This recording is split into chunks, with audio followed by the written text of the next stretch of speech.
తిరుమల ఇష్యూలో ఎవరిని అరెస్ట్ చేయాలి? ఎవరి మీద ఎఫ్ఐఆర్ నమోదు చేయాలి? ఎవరిని బర్తరఫ్ చేయాలి? ఎవరికి ఊస్టింగ్ ఆర్డర్ ఇవ్వాలి? ఎవరిని జైల్లో కూర్చోబెట్టాలి? ఎవరి మీద నేరాన్ని నెట్టాలి? ఎవరు సమాధానం చెప్పాలి?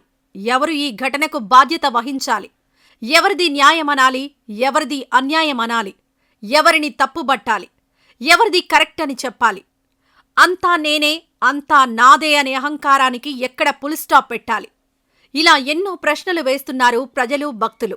తప్పు భక్తులదా, ప్రభుత్వానిదా, పోలీసులదా? లేదంటే తన భక్తులను కాపాడుకోలేకపోయినా ఆ శ్రీవారిదా? జైల్లో ఎవరిని పెట్టాలి?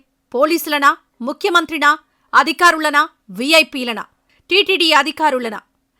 దేవుడి కోసం తిండి తిప్పలు మాని నిద్రపోక గంటల తరబడి పడిగాపులు కాసిన భక్తులకు జరిగిన అన్యాయాన్ని, ఉత్తి పుణ్యానికే కుటుంబ సభ్యులను పోగొట్టుకున్న కుటుంబాల బాధ తీర్చేదెవరు? ప్రజలారా ఆలోచించండి. మీ రక్షణ, మీ కుటుంబాల బాధ్యత మీ మీదనే ఉంది. ఆలోచించి నిర్ణయం తీసుకోండి.